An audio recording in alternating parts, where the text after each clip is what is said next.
It's showtime at the Ohio. You're watching Roya Rockwood at the 2016 Republican National Convention. I'm your host, Roya Rockwood, and my goodness, day 3 was an insane day. At least during the second half. The entire first half was nothing. Literally almost nothing happened. Except for some of the stuff we're going to talk about now. So let's begin, shall we? So the first thing that came up was the involvement of the plagiarism that happened during Melania's speech. Yes, Meredith McIver, who was basically working around the speech within the 10 days following the final draft and between that and the convention, she's apparently taking full responsibility for what happened, and she actually had decided to resign. She had proposed to resign, but apparently nobody's getting fired. Donald's not firing anybody. The campaign's not firing anybody. This could potentially lead later instances into shambles. I personally would not be surprised if that happened. And we're only going to be seeing this more and more and more going into the later months. When will it stop? I mean, come on, we're into like what, the third or fourth day of this discussion, and it's only gone south. It's only getting more and more south. But that's going to be something they'll have to deal with on their own time. So I won't try to butt heads anymore about that. It's something that they will deal with on their own recognizance, aka whenever they want. So I'm not worried. I'm not worried one bit. But this will probably go on Meredith McIver's resume, that she plagiarized a script for a national speech. That's not gonna look good. Not good at all. Now it's time to go on to a subject that CBS had brought up in I guess, one of their live conferences. A discussion from the woman formerly known as Bruce Jenner, Caitlyn Jenner, when Jenner was talking about the LGBTQIAPK community in a particular speech. Now, let's see. What does it say here in my footnotes? Yes. Now, I've known this at least since 2006. Now, Donald has had a rather balanced to positive view on the fact that virtually all humans need to be treated with respect, at least regardless of their gender. And in the case of transgendered people, whether you're male to female or female to male, from what I know, Donald has been very supportive of the LGBTQIAPK community in many regards. So it is not a surprise to me that Bruce/Caitlyn would be very supportive of Donald's view on that. I mean, heck, you might actually remember earlier in the campaign season that Bruce and the former Caitlyn would, she headed to the Trump Tower, and this was after the whole discussion regarding the transgender bathroom laws. You know, went to the women's bathroom, lavatory as I call it. Nothing happened. Nothing bad happened. It was all peaceful. To be truthful, however, I'll be truthful. When it comes to matters such as the bathroom laws, you know, I really do feel horrible that the Republican Party has been trying to abolish them, if only because they feel that it is unjust and that it will cause people particularly men, to disguise themselves as women to go into the women's bathroom and rape women. That probably would not be the case more than 99.9999997%. You're talking about the 0.0000003% of that kind of scenario. And also, if you think of it, when it comes to financial factors regarding bathrooms, you know, because they have men's lavatory, they have women's lavatory. And then, of course, you have unisex lavatories and then the transgender lavatories. In terms of bathrooms/lavatories, I do believe in that regard. Why not just call them all bathrooms? It's more affordable that way. Save more money. Also, actually, oddly enough, one of the first major school unisex bathrooms for students, there have always been unisex bathrooms for teachers, but for students, we have seen lavatories that are unisex for the first time, I think, in Texas. And to be truthful, I do believe that, every bathroom deserves to be unisex regardless of the scenario. However, of course, I understand why it has to be gender specific, but sometimes that doesn't help. And if we have viewed anything from the way that the LGBTQIAPK community has suffered from this, obviously there needs to be a better balance. But again, if I were to ever have a building and you needed to go to the bathroom, it would just be labeled as bathroom. There wouldn't be any kind of classification on which gender you have to be. You could just go in it.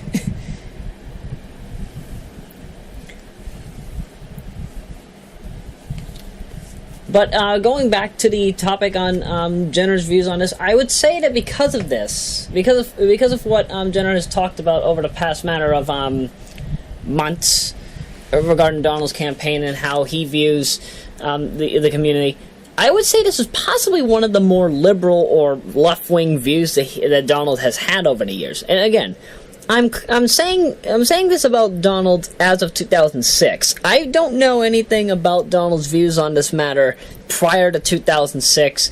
I don't know if he was always supportive or against it.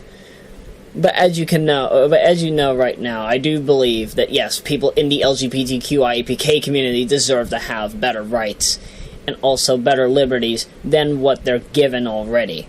Whether people like it or not, they have to accept that.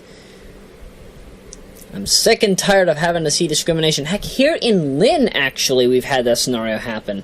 Fortunately, not in Lynn Classical Senior High, but I do remember a few instances in Lynn English where this was being talked about, and there was a point where things just got too bad, too much in the haywire portion of things. So, wishfully, on a local standpoint, we were able to have a much more balanced view, especially because Charlie Baker had delivered the transgender bathroom law here in Massachusetts.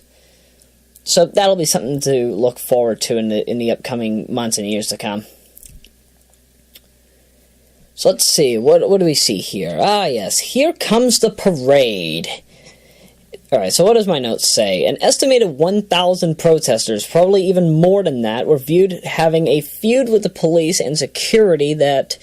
Let's see, that has placed in, this happened in downtown Cleveland. Yeah, so basically what happened here, so some were caught burning flags, others were yelling at officers and whatnot, but for the most part it was primarily peaceful. Now, as I stated before, I think I stated this either during a predictions and anticipations video or day one, and that was regarding the fact that officers ended up... we have 4,000 officers, at the very least, down in Cleveland right now covering the convention, and including people here from the state of Massachusetts, which I wholeheartedly praise. Hope you folks decide to do the same in Philadelphia. And in terms of them having to clear the roads of the protesters so that they could get horseback riders to go through the streets... Because I saw, like, in footage from CBS, there was at least, I'm probably going to say, like, 6 or 7 different people on horseback. 6 or 7 officers on horseback.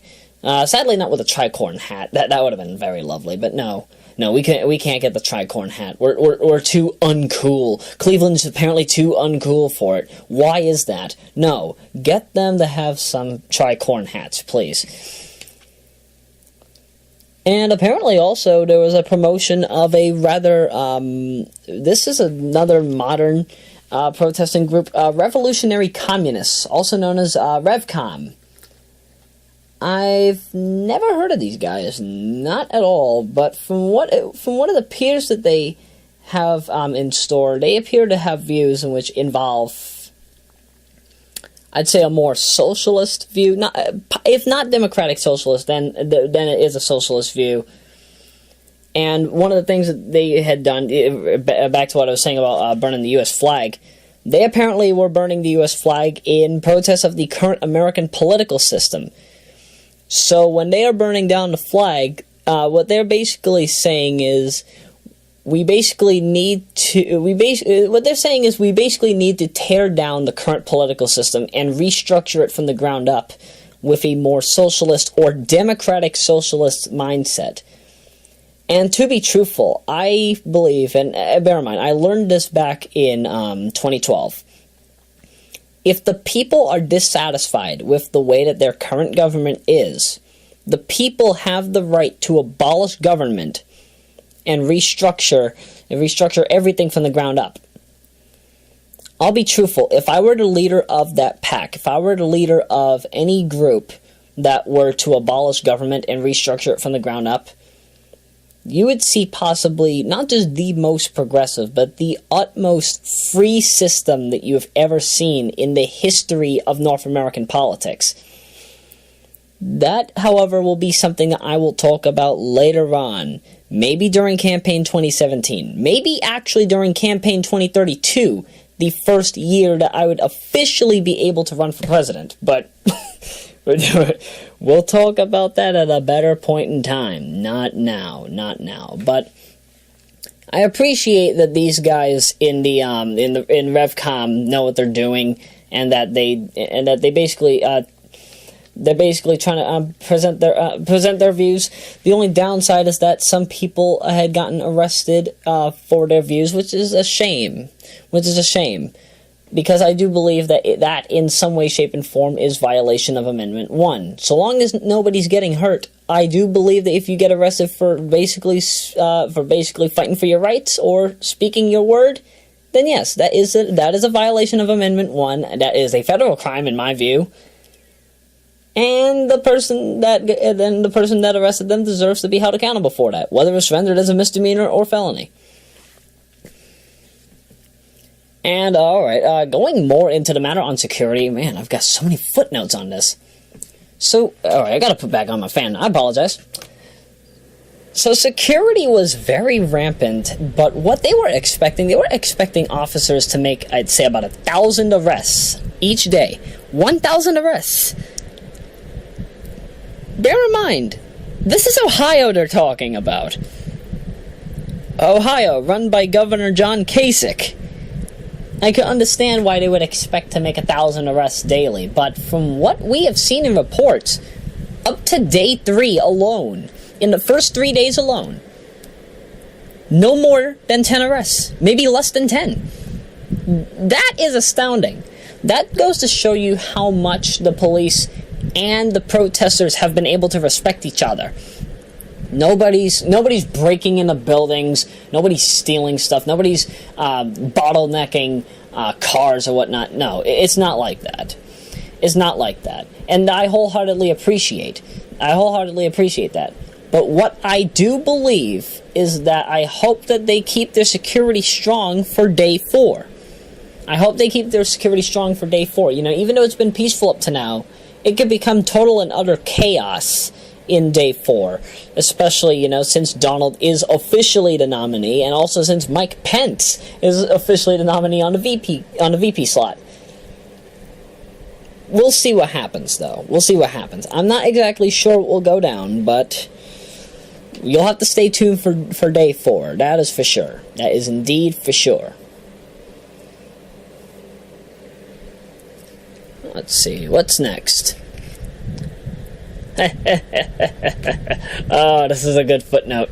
Okay, so, you know, Donald and Mike, they came on, I think, to a helicopter while playing one of the themes from the movie Air Force One.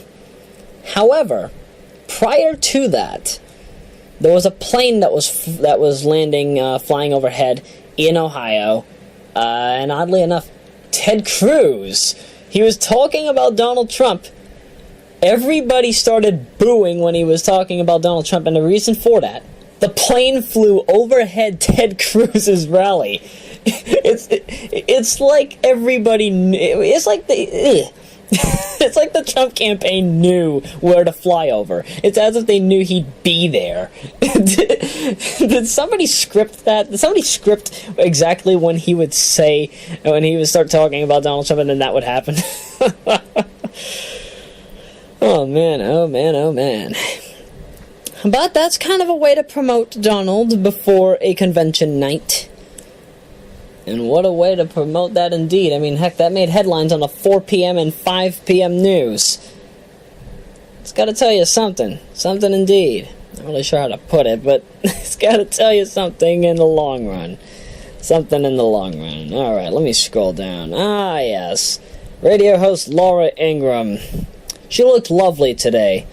I hope she wears that kind of clothing more often, because it looks good on her. Fits her well.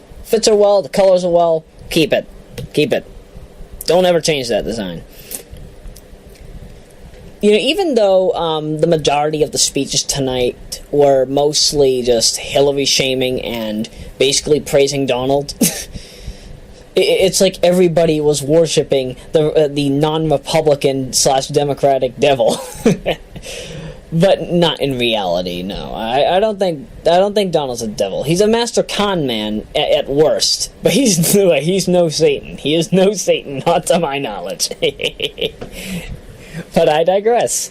So, I wholeheartedly appreciate this too. Laura Ingraham had called out the mainstream media at the end of her speech, and it's because they have long been preventing the exposition, the complete exposing of the real issues, and even the campaigns of those on the, even the campaigns that were dealing with such matters full throttle. This includes basically the lying that was delivered by the Associated Press regarding the delegate count that Hillary Rodham had. This goes for not really promoting much of the Republican campaigns, as well as the Independents, Green Party, and Libertarian Party up to now. They need more coverage, definitely more coverage. And bear in mind, they have a rule where it basically says each party's candidate needs to have equal airtime. That needs to apply to the Independents, Libertarians, and Green Party alike, as well as any other party in the mix. Even Evan Falchuk's United Independent Party, which got 3% of the vote here during campaign 2014. And most importantly, if I had to say in regards of the mainstream media's shrouding of the real issues at hand, Bernie Sanders' campaign has barely gotten any major coverage out of virtually every other candidate, the major candidates anyway. And any coverage that he did get was basically Bernie shaming by the majority of people that write the scripts. And I feel horrible that reporters at CBS Boston, who I've loved so much over the years, CBS 4 News, I feel horrible that they have to read these scripts. For all that we know, they're probably rooting more for Bernie than Hillary Rodham any day.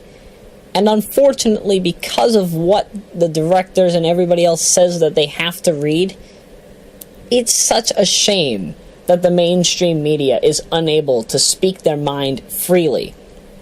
That has got to change going into later seasons.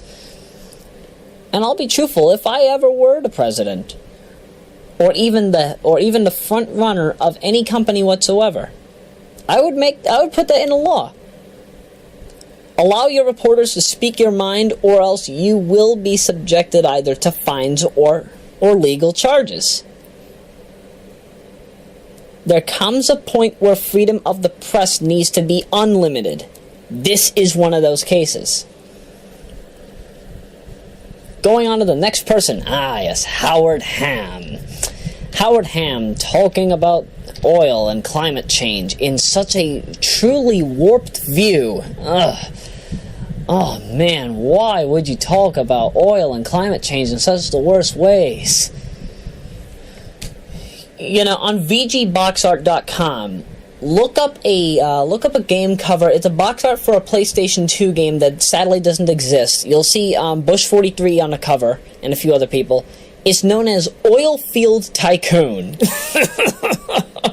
Oil Field Tycoon. I'm so down to play that any ducking day. You're basically this manager of an oil rig system, and you basically have to figure out, hey, how the duck am I going to get all this money from getting all this oil and trading it to other companies? Now, as you might know, oil prices went down in the past year. It went down massively in 2015, which meant that for December, we were able to get a lot of oil. We were able to get over, I'd say 200, 400 gallons for the cheapest that we have seen since 2001. In some areas as low as prices from 1999 or 8. That's astounding. And also, gas prices went down along with that because oil prices went down alongside it. For the first time since 2004, I was capable of viewing gas prices as low as $1.79 in Massachusetts. Maybe even lower than that. Yeah, 160x at best. However, it is clear to me that we have been burning out too much gas. We've been burning out too much oil. And I believe we need to move away from those if we want to have more energy-efficient vehicles, as well as more better. More better, you might remember I said that line during Project MD and the Sonic Hiking Contest 13 Done Quick marathon. That just sounds a bit too redundant for me.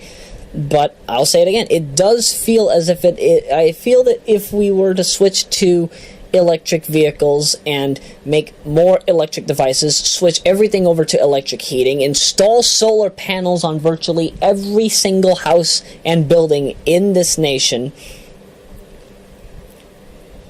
as well as change virtually the entire way that we view almost all systems that we currently see at this time. I feel that by 2030 at the very earliest, we could probably have a far more greener Earth, and at the same time, and this is based on Bernie's mindset, and I wholeheartedly agree with him, but I don't think we'll be making 13 million jobs. I think we could make more than 25 million jobs, or better, depending on how much there is a demand for this improved infrastructure that no longer has to rely on oil and fossil fuels and fracking and gasoline and virtually every other thing that when you smell it, it just smells horrible for your body. There is just so much that Howard Hammett said in his speech. I cannot agree with him at all. I can only agree with Bernie and Jill on these matters. We need a greener Earth, and we need it now. We need to stop using oil, and we need to stop using these methods that is negatively affecting climate change. Yes, even though the ozone layer is slowly but gradually closing, according to some reports from my own team's sources. But we'll definitely get onto this at a later point. And then Scott Walker. How could I put it? Not only are we going to win New Hampshire, but we're going to win South Carolina, and Oklahoma, and Arizona, and Texas, and North Dakota, North Carolina, California. The only thing that he didn't say was that we're going to go to Washington, D.C. I can't be Howard Dean right now. Again, people are sleeping. But he missed a yeah. Ugh. I can't do that while while talking this low. I am horribly sorry. Maybe if it were daytime, this would be an entirely different scenario. But I am horribly sorry. It's 1:54 in the a.m. Eastern Standard Time, so I cannot be loud like this. But yeah, Scott Walker, he basically pulled a Howard Dean. He pulled a ducking Howard Dean, but he forgot the yeah. He forgot the yeah line. No, you don't. You don't pull a Howard Dean and then not forget to yell yeah. The Republican Party's dead. I call it now. The Republican Party's already dead. Speaking of dead campaigns, Ted Cruz. But Ted Cruz's campaign is not really gone. Because he decided to deliver what I feel is debatably the best speech that he has made to the Republican Party, but also to everybody else watching. And this is actually something that, even though he is rather right-wing and very well supported amongst the evangelical vote, gotta hand it to him. When he said that we need a free nation one that understands the First Amendment and the rights of all humans, regardless of their nationality, their religion, gender, their sexuality, that protection of all human rights, citizen or not, that says that diversity is what comes first, that is no longer a nation with a partisan bias. It has shown me that there is hope for the other parties in this nation. It shows me that, yes, even Ted Cruz agrees that all humans, regardless of who they happen to be, deserve to have the same rights, the same eligibility, and not suffer from the same issues that have been caused by partisan bias in government, whether it is left or right wing. You know, even though he's mostly speaking for the right wing in this regard, let me read right from my footnotes. I believe that these topics that he mentioned about freedom make absolute sense, but at the same time, I feel that they are meant to be more dealt with, at least, for the left wing. I do believe that we need more liberal values in the way that we handle this eligibility and allowance of personal freedom, regardless of what your religion is or your gender or whatever classification for anything. And that is to ensure that the rights and liberties of every human is not wrongfully discriminated or bombarded with attacks, whether they be mental or physical. Keyword being physical. That yes, there is a proper way to do this, but what we truly require right now is a proper form of peace and balance, along with the abolition of one side taking it all. In this case, the right-wing and far-right elephants are the reason for that. I rarely ever call the Republicans the elephants, but Tim Kitzrow got me on the bandwagon. Yes, I have the 2010 NBA Jam, as I've stated before, so I've gotten used to calling the Republicans the elephants as a result. Need to play that game sometime. For the channel. But I'm gonna do that after doing the arcade games. and all the home console titles. Oh, I'm gonna be sick.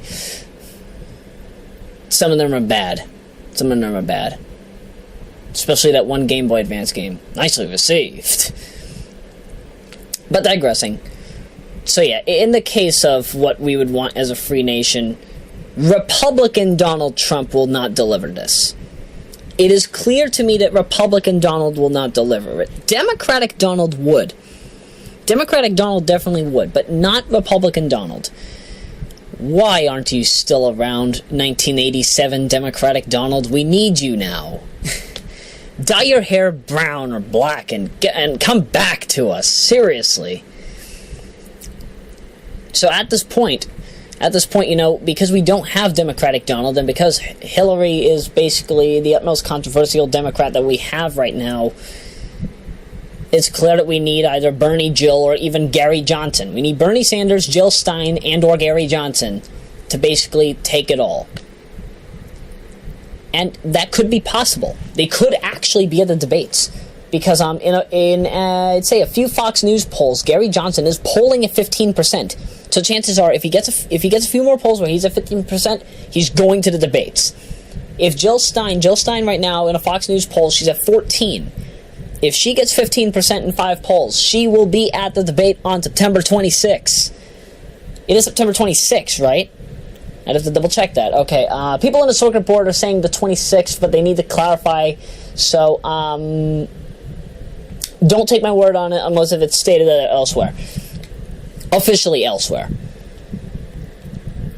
But yeah, either way, right now, if we want real change that truly matters to everybody that we're involved with, I feel that Bernie or Jill is who we optimally need at this time. Nobody else truly matters at this point, unless if Gary Johnson shows exactly what he would rightfully do. That would also mean having some assistance from former Massachusetts Republican Governor Bill Weld, who is still looking pretty fucking good after all these years. He still looks good up to now. Glad he's doing well. Glad he's doing very, very well. So basically, why am I saying all of this? is because Ted got booed for not endorsing Donald Trump. He said for you to vote your conscience. What this basically means is vote for who you feel that you trust the most with your life. And I believe that is the utmost just and proper of approaches and practices that you could do in politics. It is exactly what we require at a time where everything feels ever so odd and or wrong. And I will be open about this. Yes, I did vote for Bernie Sanders on Super Tuesday. I will be completely open about that. And regardless of who the Democratic nominee is, whether or not Jill Stein is capable of getting into the debates and able to rise in the ranks, so to speak, and in polls, I'm writing in Bernie. I'm either writing him in or I'm voting for him. One way or another, he will get my vote, even if it would be a waste. He's the only person at this point that I can truly trust at this time, and given that knowledge, I do believe that he would be able to give us an easier time. He is the best out of the bunch. In the I side with survey, I apparently agree with him on 96% of the issues that we both have viewed on the same course, and this is especially on the matter of copyright. I'll get into that on in another video, but still, you understand where I'm going with this. So let's go to the primetime special. Eric Trump, you're rooting for the wrong party, dude. You're rooting for the wrong party. Seriously, somebody get Donald Trump back on the Democratic side and give him back his black hair. We need him now. But yeah. When I listen to Eric Trump, it's basically what Donald Trump II's speech was.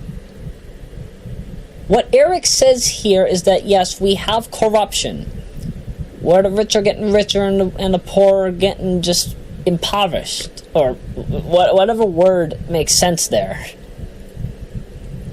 We have horrid corruption in our hospitals, where they're taking the money of the people and using it out of greed and corruption, where schools are becoming violently underfunded and not assisted enough to educate the students that reside within them.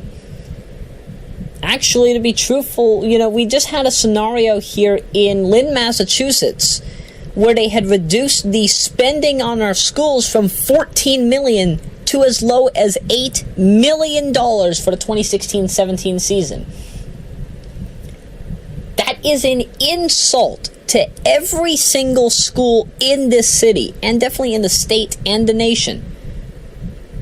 If anything, we need to be spending more on our schools so that we are able to teach kids with the utmost up-to-date knowledge, so that we have the right teachers doing the jobs that we necessarily need to. And also, if I were elected mayor of Lynn, Massachusetts, assuming I decide to run a campaign 2017, as I stated before in the Day 2 commentary, Lynn, Massachusetts, one of the first, if not the first city in the nation to end poverty among veterans. Let's actually deliver real sex education for all students in this city, regardless of what school grade you are a part of. Europe does it for kids as low as the age of 4. I'm not going to go towards the age of 4 on that, but at least beginning with grade 1, so that children understand the anatomy of their body, and also so they do not have to worry about their sex life either being damaged or us having improper pregnancies, which is still a common factor. Heck, a good amount of Royans in my own team suffer from this, and the fathers of those children are deadbeats. I could go into this more and more. Yes, I do believe that deadbeats need to pay up, regardless of whatever kind of legal loopholes are present, especially here in Massachusetts, but I'll get to that at a better time. Back to Eric's speech, however. I'm reading this right from my footnotes. It is clear that we need more progressive values in the way that we handle the future of the hospitals and the schools. And from how it looks, Republican Donald is probably not who we want for this. Not at all. If we have learned anything up to now in his campaign intentions, even if he were to do this, how would we know? We can't trust him at this point in the campaign season because he has gone so far. I personally do believe that if he were to do this, he has deliberately played the entire Republican Party for fools. That includes Mike Pence, who is on screen tonight, actually. Because tonight was supposed to be a night for Mike Pence. Nobody else. Yet I'm caught speaking about Donald. This is a night for Mike Pence because he accepted the nomination for Vice President of the United States on the Republican ticket. And yet I'm talking about Donald. Why am I talking about Donald while I need to talk about Mike Pence? Heck, even Mike Pence talked more about Donald, but I'll get to that. I'll get to that later on. I'm actually two subjects away. But still, back to Donald, just for the sake of it. He's been a wild card this entire campaign season. We don't know if he'll actually. We don't know if he'll actually be faithful to the Republican Party. We don't know if he'll actually betray them. Heck, we don't even know if he's truly still a Democrat in disguise and doing exactly what he wanted to do many years ago, back when he was a Democrat up to 1987, and while he was still a Democrat from 2001 to 2009. Heck, he could probably bring in some of his old Reform Party campaign values from Trump 2000. Let me remind you about that. Either way, at this point, we don't know if this would lead to more corruption and more decimation of the nation going forward if Donald were elected. So that's why I'm trying to steer clear. But of course, because it's the Republican National Convention, we have to talk about these matters in any way, shape, or form, guaranteed. All right, now this kind of insulted me when I first saw it, and I'll be absolutely honest, I didn't expect this. If there is anything I could say up to this point in time, I have to question the judgment of CBS for the lack of full coverage of Newt Gingrich's speech during the main primetime special. You give Eric Trump all this time, all this lovely time for him to speak, and then you shutter out Newt Gingrich. You only give him, like, I'd say maybe one and a half minutes, maybe a little more than that. Sure, it was mostly Hillary bashing and Donald praising, but you had him for the primetime special. And, you know, Newt Gingrich, he's one of the more notable people. He was one of the people that led the push regarding Bill Clinton's impeachment back in the 90s. You would think that he would have more airtime because he's a high notable in the ranks of the Republican Party, but apparently not. Apparently not, and that is a shame. You know, again, I'm not usually one to support Republicans, but I do believe that if you have the podium, if you're going to be talking for a good amount of minutes, whether it's 10, 20, 30, 50, 60, 2 hours or so, no matter what, you deserve to have just as much airtime as everybody else. So, yes, I do believe that Newt Gingrich kind of got blindsided here. I believe that he got shrouded under the rug, swept under the rug. And Eric Trump and Mike Pence basically took over the entirety of the night. Heck, Mike Pence actually got an extra 14 minutes going into the remainder, or extra 13 to 14 minutes going into the 11 p.m. hour, giving us late news that would go into 11:55.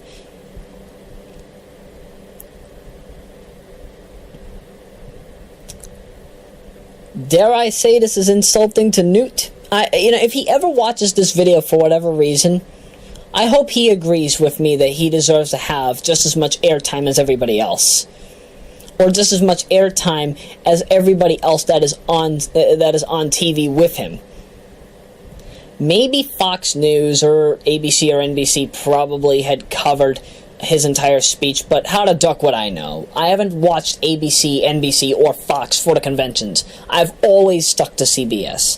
And again, I don't endorse CBS. The views you see on this channel are not necessarily the views of CBS. But, again, for most of the time I'm focusing with CBS for any material that I watch.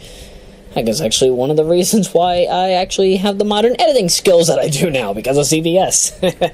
As ridiculous as that might sound, is actually factually correct.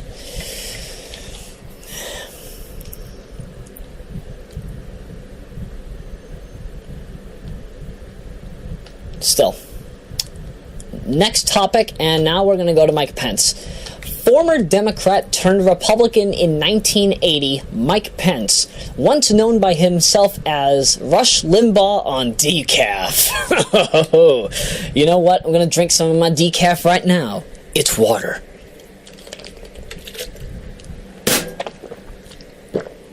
That is some good water. Alright. Really? Nothing new? Mike Pence, you have successfully failed in promoting yourself. You know, even though, yes, I'm happy that you introduced the entire nation, or virtually the world, to your mother, to your wife, to your kids. You didn't really talk about yourself as much as we wanted you to. You know, virtually almost everything you said, about yourself at least, was what we already knew from the live broadcast of when you accepted the vice presidential pick by Donald Trump on that Saturday. We thought we would hear more about your views, your intentions, your ambitions. Yet you, like the rest of everybody else, including myself, we end up talking about Donald for, 95% of the time. Well, you probably took about 90% of the time talking about Donald, or Hillary Rodham for that matter. And that is a shame. That is a shame. I feel that anybody who is a second in command for anything, whether you're the lieutenant governor, whether you're going to be the vice president, you deserve to talk about yourself 90% of your speech. Give your top commander, I'd say, maybe 10%,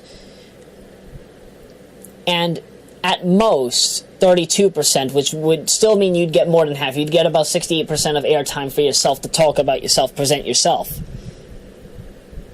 And in the case of Mike Pence, I do not believe that you need to suck up to Donald. You do not need to suck up to Donald.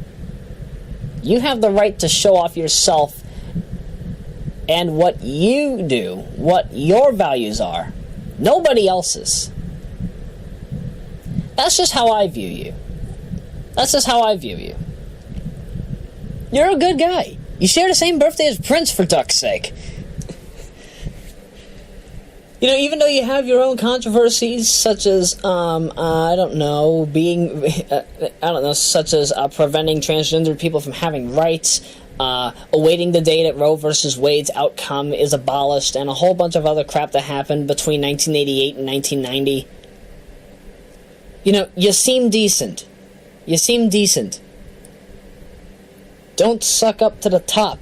Be yourself. Talk about yourself. Present yourself more than you would necessarily have to. Talk about your intentions. Show off what your ambitions are. Again, that's just how I view how a vice president or a lieutenant governor or any kind of second in command needs to present themselves. They deserve to talk about themselves more than their top commander. Sure, I get it. The lieutenant governor or vice president, they have to make their president or governor look good. But at the same time, make yourself look good. Make yourself look good. Don't make it seem like you're a slave. You're not a slave to the Republican Party, Mike Pence. You're free. Free to do whatever the duck you want, man.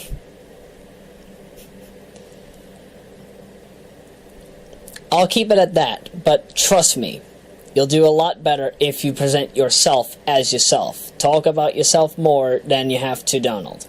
Trust me, it will help you more. Also, dare I question the fact that at the convention, everybody was cheering, "We like Mike! We like Mike!" That, as you know, is a take on "We like Ike! We like Ike!" which was also used in Super Smash Bros. Brawl. Now, Dwight D. Eisenhower was the one that was nicknamed Ike, right? If my memory serves correctly, that is correct.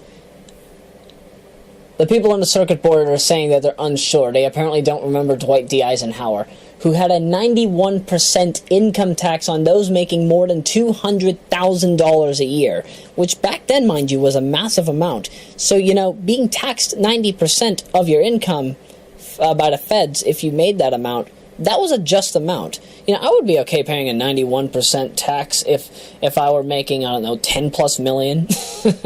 But no, under Bernie Sanders' tax plan, if you're making anything above $250,000, expect your tax bracket to go up to 37%, 43% for those, I think, making about $500,000 to $1 million. Those making over $1 million, going up to $2.5 million, will probably get about, I'd say, 49%. And it'll be 52% for anybody making over $10 million, if my memory serves correct. I'm going to have to double check that at some point. But yeah, I'm surprised that they would bring up, when we hear "we like Mike," the irony about this is that Mike Pence is not a fiscal conservative like how Dwight D. Eisenhower was, who was the last fiscal conservative of his time. Because I would say that, I would say that social conservatism can work if done right. It can if done right. And that's actually why Japan has actually done so well with the Liberal Democratic Party, the utmost conservative political party that you've seen in Japan. Imagine if they had social liberalism or democratic socialism in Japan. It would probably be not as censored as it is now. Heck, you'd be surprised about some of the entertainment in Japan that they have right now. It's ridiculous. It's ridiculous in the regard of how much they have to basically block out because of their more right-wing values. That's got to change, definitely. But that's the end of Mike Pence, at least for now. You're hanging out on the right-hand side of the screen. Let me actually go into this a little bit, because the reason why I designed Mike Pence this way for this particular wallpaper is actually because when I look at him, he just reminds me of like a war commander in a 1970s military drama film. I don't know, that's just what I got out of Mike Pence. He looks like he's a military drama hero or something. He doesn't look like he deserves to be in law. Law. He's an attorney. That makes absolute sense. He's an attorney. That's understandable. But no, in all due seriousness, he looks like a war commander. So yes, the military-style shading just looks... It looks good on you, dude. It looks very good on you. And we're going to end this with late show coverage. Now, alongside the fact that for the late show, James Corden actually got to spend time with Michelle Obama for carpool karaoke. Missy Elliott even made an appearance. That was something I did not expect. Not at all. No, not at all. But for the late show with Stephen Colbert live, hands down, Mark Cuban of Shark Tank fame has ripped off the gloves. He is debatably ready to kick some of Donald's anus. If you saw Mark Cuban drops the gloves, you'd probably be flipping your fish too. But that was some very strong dissing, as the street folks refer to it as, of Donald Trump. If you haven't seen it yet, go to the Late Show channel on YouTube. You will see it, assuming that they uploaded it. Seriously, Late Show channel, if you ever end up seeing this video, why is it that you upload in 720p but in 30 frames a second? You guys can clearly do 60 frames a second. The show is broadcast in 60 FPS. There's no reason not to do it like that. I mean, heck, Jimmy Kimmel Live is 60 frames a second on YouTube. And even Late Night with Seth Meyers, like The Tonight Show with Jimmy Fallon, Late Night with Seth Meyers, those are still 30 frames a second. Why is it that ABC is the only one with 60 FPS right now? Seriously, that's got to change. It's got to change on YouTube. Why don't we just make 60 FPS for all? For 480p, for 360p, for 240p? I understand if 144p can't do it, because that's just a mobile phone resolution, but you get the point. alongside that, in Steve's monologue after the opening theme, Humanism by John Batiste and Stay Human, we got to see a very inanimate version of Mike Pence. The Mike Pence punching dummy, the tackling dummy in football. Really? And we even got to learn about him getting a trophy for the best denim jumpsuit in school, among plentiful other things. A denim jumpsuit? Really? But when he was a kid, his hair looked good. His hair looked good, his clothing was on point. Now he's just stuck to wearing a suit, a military commander suit. What gives, dude? Go back to wearing a denim. You look good in denim. Heck, if I have to do a lovely photo shoot with you just so that I could get you back into that style, I will gladly do so. Oh, jeez.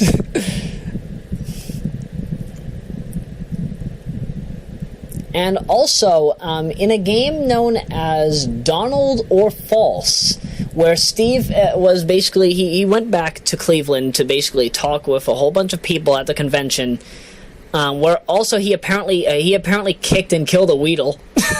He killed a Weedle, a woman that was basically playing Pokemon Go. I guess her Weedle just got kicked down on the ground by Steven's foot while on the sidewalk, and oh, that was sad. That was a very sad moment.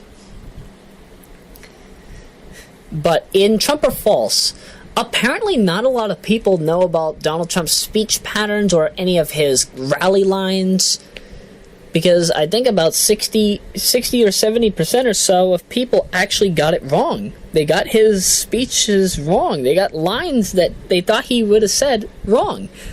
Even things that sounded like him were wrong. That is such a shocker. Such a massive shocker. But there were at least two winners. One woman got baby booties. Some guy got a box of Trojan brand condoms. Oh man, why? Why would you get condoms for talking about Donald Trump? Well, I guess I could understand it. He's had at least 3 wives. He's got many kids. Maybe Steve just wanted that dude to have birth control in some way, shape, and form. And there was also a question about if Donald could like dunk a ball, if he can play basketball and do a slam dunk. I'll be truthful. Now, Donald's ducking tall. Donald is tall. How tall is he? You know what? Let me look that up right now. Let me look it up. I can't believe I'm even going to do this. Donald Trump. Nope, I only typed in Donald space. Crap. I typed in Donald Thump. Oh my goodness, I am so sorry, ladies and gentle people. Donald is really, they don't say his height. Really, I thought this was common knowledge. Really? It's not? Really? Come on, Google, make up your mind. Yeah, that's what I thought. Donald is 6'2". Barack Obama is 6'1", but Donald is 6'2", for sure. He can pull off a Scottie Pippen and make a very big anus dunk. In fact, I want somebody out there, I dare somebody right now to hack the code of NBA Jam Tournament Edition, Hang Time and Maximum Hang Time, to implement Donald Trump in all arcade versions of the game. DJT June 14 must be the code, assuming that you're playing Tournament Edition. And in that case, his hidden attribute is that he can always break the backboard. Even if it's not available in the game, code it in. Hang Time actually doesn't have the breaking the backboard ability available, so that would definitely be a lovely thing to handle. I would definitely be so down for that. So down for that. That would be ducking fun. But alongside that, we also need a playable Bernie Sanders in all 4 original Jam titles. Jam and Hang Time. Jam, TE, Hang Time, and Maximum Hang Time. And Bernie's hidden attribute is that he is always on fire. So make up your mind here. Do you want somebody that's always on fire that, too, can break the backboard, even though he's 5'8"? Yeah, that's right. Bernie Sanders is shorter than me. I'm 5'9". Bernie's 5'8". I thought he was taller. I guess I was wrong. But I digress. Either way, that is the end of everything that we had to talk about for day 3, and really, only 55 minutes. This is going to be a really short episode when I edit it up. Oh my goodness. So yeah, Showtime at the Ohio will conclude tomorrow. Well, actually, no, it's going to conclude on the 22nd with the Aftermath episode, but that probably, you know what? That probably will be the Aftermath episode. The Day 4 episode will probably just be the Aftermath episode, because after that, I'm going to have to talk about the July 22 Sonic the Hedgehog 25th anniversary live stream, and that's going to be something interesting. But we'll get to that when we get to that. So let me just go into Wikipedia again and give you the schedule for who will be showing up for Day 4, in which the campaign is known as Make America One Again.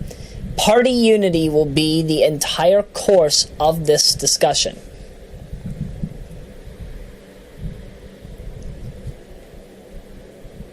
I will say it right now. The final 4 people will be headliners. But from what I'm seeing, we actually have the lowest amount of speakers this time around. I guess they have the most stage time on the podium. So we have, let's see, 1, 2, 3, 4, 5, 6, 7, 8, 9, 10. Is that correct? 10 people? Is it 10 people or is it 11? It's 10 people. That's it. So they're basically going to take the entire night. So I don't even need to be up for hours 1 to 6 of the convention. I could just wake up at like 7 or 8 and just cover the remainder of the show. So this is when Donald will be accepting the nomination, but that won't be until like 10:30 or so. So be ready for it. It's probably going to go into maybe 11:30, maybe midnight. We'll see. We'll see. But continuing on. So here's who you'll be expecting. Right off the bat, motivational speaker Brock Mueller. After that, you have Marsha Blackburn, a U.S. representative and Republican from Tennessee. Governor of Oklahoma, Mary Fallin. National Diversity Coalition for Trump, Lisa Shin. Then, of course, Chairman of the Republican National Committee, Reince Priebus. President of Liberty University, Jerry Falwell Jr. Then you have Peter Thiel, who I've mentioned a few times, Silicon Valley investor, venture capitalist, and the co-founder of PayPal. He is the first openly gay speaker at a Republican National Convention since Jim Colby did it in 2000. He's the first of 4 headliners. After this, you have Thomas J. Barrack Jr., Chief Executive of Colony Capital, second of 4 headliners. The last 2 headliners are, in exact order, Ivanka Trump and Donald Trump. Yes, Ivanka Trump, Donald's daughter, the utmost loyal of the daughters. You know, I wouldn't be surprised if he would have her as the Secretary of State. I could not imagine her as the Secretary of War or the Navy. State, maybe, but Actually, speaking of which, I actually do have a magazine that has Ivanka Trump on her. She apparently has some lovely designs in it. They're probably not dresses that I would buy for a date or anything, but if a woman likes Ivanka Trump's style, then I won't be against that. Again, I like Democratic Trump. So, if Donald ever goes back to the Democrats, maybe I'll give him some love.